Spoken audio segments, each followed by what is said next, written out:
In the US today, women make up about half the workforce, but we still aren't earning as much as men, rising as high, or having an equal voice in decision-making. When are we going to see gender equality? We asked business students around Boston what they thought. I feel like to actually get to real gender parity will probably take 30 to 50 years.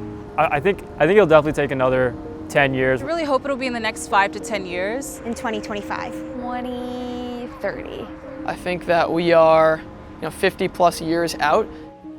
I don't think equality will ever happen. Well, at the rate we're moving in the US, research says we're not going to see gender equality for another 208 years.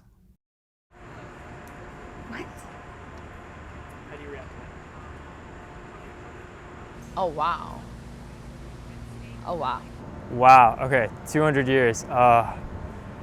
200 years? I wouldn't even be alive.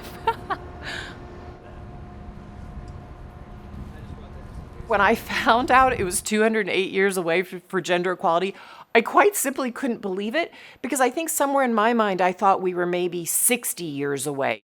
This is Melinda Gates. She's got a plan to get us to gender equality in our lifetime. I started to say to myself, my gosh, we have to do something about this now. So what's slowing us down? More women are working than ever in the United States, but we aren't represented equally, and we're not represented in the really key sectors such as public office, academia, tech, investing, entrepreneurship, media. Those particular industries are having an outsized impact in the United States. And if women don't have equal representation there, we don't have seats at the table always on setting policies, making funding decisions, deciding what the workplace in the future should be. Inequality isn't some big abstract concept. It's a very real challenge women face in school and throughout their careers.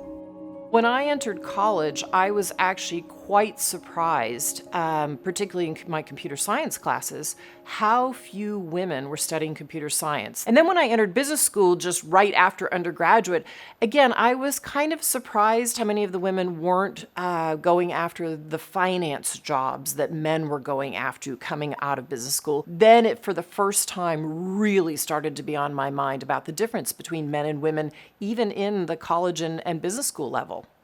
I had my first week of classes of my sophomore year of college. My second class of the day was my higher level finance 3301 class. And at first it was me and then a few guys, not anything abnormal. And then there were more guys. And then the professor showed up and class started and I was the only girl in the room. Maybe I looked uncomfortable because I was the only girl in the room, or maybe it was because I don't like professors that cold call on you. But he said, Kate's really wondering what she got herself into being in this class. And every single guy in the classroom, including the professor, laughed, which made me feel so discouraged, so uncomfortable. I managed a team before I went on maternity leave, and they did awesome while I was out. And instead of that being a reflection of how well they had been trained and mentored to enable their success, it was seen as I was no longer needed. Clearly, we've got a problem. So what do we do about it?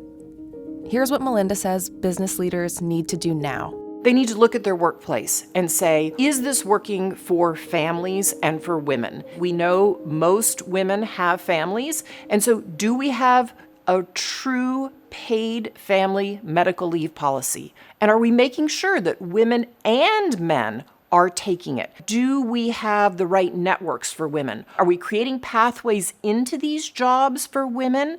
Are we making sure that once they're here, they're supported both in terms of mentorship, but also sponsorship into really key roles?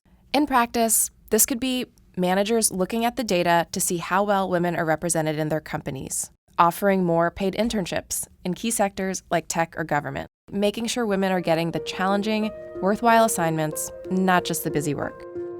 What are the barriers that hold women back? Where do we have bias in our systems and in our workplaces? And how do we tear that down and change things so women have the same opportunities as men?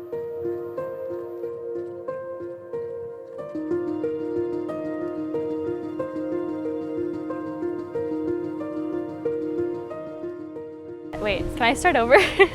Am I too serious? Should I smile a little more? Do you want me to stand like this, like this? I hate talking about gender parity. Nobody should have to talk about gender parity. It should just be a natural thing that happens.